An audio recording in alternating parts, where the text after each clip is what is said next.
हाँ, नहीं हूँ मैं एक परफेक्ट हाउसवाइफ।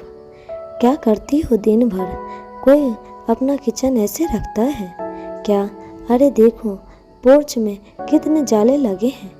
10 दिन के लिए आई मम्मी जी के ताने सुबह से शुरू हैं और मैं कैलेंडर में दिन गिन रही हूँ कि आज से 4 दिन और झेलना इन्हें। मुझे कभी कभी खुद पर शर्म आती है। मैं कैसी हो गई हूँ? जिस सास को माँ का दर्जा दिया था उसी के जाने के दिन गिन रही हूँ। जब तक मम्मी जी का कोई नया उपदेश शुरू हो जाता, कभी कहती किचन नहीं चमकता, कभी कहती कपड़े स्टोर क्यों नहीं करती हूँ, रोज क्यों नहीं धोती हूँ, कभी बच्चों की अलमारी व्यवस्थित क्यों नहीं है। कुछ दिनों के लिए आती है और मुझे मशीन बना देती है, फिर भी खुश नहीं होती है। आज सुबह से ही शुरू है। कह रही थी कि मेरे घर में मैं चैलेंज कर देती हूँ कि कोई धूल खोज के दिखा दे। अलमारी का हर कपड़ा व्यवस्थित रहता है। उस टाइम तो हमने कोई मेड भी नहीं रखी थी। 4 बच्चे पाल लिए हमने और आजकल लोगों से 2 बच्चे पालना आफत हुआ है। आसिम चुपचाप सब सुन रहे थे। मैं बच्चों का लंच तैयार कर रही थी। मेड भी उनकी बातें सुनकर मुस्कुरा रही थी।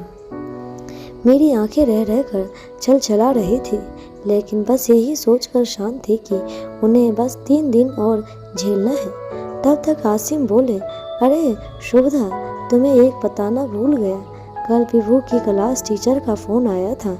वो बोल रही थी विभू का science project inter school science exhibitions competition के लिए चुना गया है।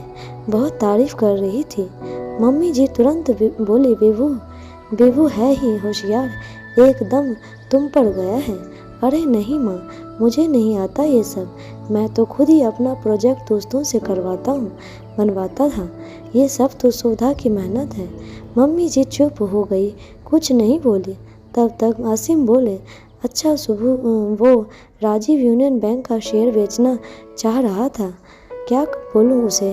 अभी मना कर दीजिए।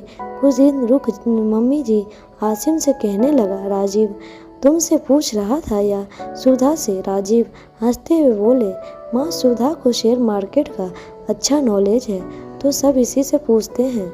खुद मैं भी माँ को शांत देखकर आसिम बोलने लगे, आपके समय में आप लोगों को पढ़ने लिखने की छूट नहीं मिली।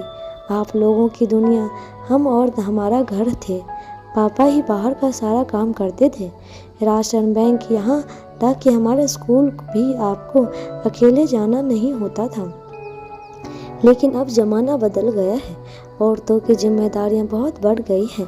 बच्चों की पढ़ाई, उनसे जुड़े प्रोजेक्ट, सांस्कृतिक कार्यक्रमों में उनकी भागीदारी, उनका वैक्सीनेशन, बैंक के काम, बिजली का बिल, सोसाइटी में होने वाले कल्चर प्रोग्राम में के अलावा उनके अपने शौक होते हैं। जैसे सुविधा को शेयर मार्केट और क्लासिकल डांस में बहुत इंटरेस्ट है। अब इतने सारे काम के बावजूद घर का थोड़ा बहुत हिस्सा कम चमकता या नाश्ते में पराठे की जगह सैंडविच बन गया तो आप उसे कामचोर या खराब हाउसवाइफ तो नहीं कह सकती हैं ना।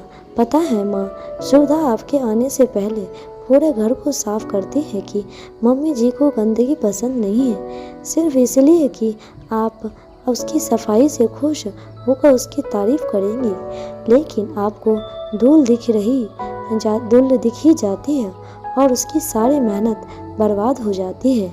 मैं चाहता हूँ तो इस बार भी आपसे ये सब बातें कहता 3 दिन बाद आपको चले ही जाना है, लेकिन मुझे इसे आप दोनों के रिश्ते पर जमी यह धूल देखी नहीं जा रही है। क्या करूं, आपका ही बेटा हूं ना, तो थोड़ी बहुत सफाई मुझे भी पसंद है। हो सकता है आप लोगों की नज़रों में वो परफेक्ट हाउसवाइफ नहीं है, लेकिन मेरी नज़र से देखिए माँ, तो आपको भी उसके अंदर एक परफेक्ट बीवी, परफेक्ट माँ और परफेक्ट बहू दिखाई देगी। माँ ने मुझे बुलाया। मेरे आंसू मेरे नियंत्रण का बांध तोड़ चुके थे। मैं उनके पैर के पास बैठ गई। उन्होंने मेरा चेहरा अपने हाथों में लेकर कहा, सच कह रहा है आसिम, मेरी नज़र कुछ खराब हो गई है। घर की सुंदरता के चक्कर में मैं अपनी सुविधा के मन की सुंदरता नहीं देख पा रही थी। यही तो मेरे घर की परफेक्ट बहू, जिसमें अपने ज्ञान का बखान कभी हम लोगों के सामने नहीं किया। अरे बेटा, मुझे कब दिखाएगी अपना डांस? दोस्तों, ये तो थी सुधा की कहानी। सुधा की तरह हमारे आसपास बहुत सी गृहिणियों हैं जिनके घर में और कामकाज पर हम टिप्पणियाँ करते रहते हैं। परफेक्ट हाउसवाइफ की कोई ज़रूरत निश्चित परिभाषा नहीं होती।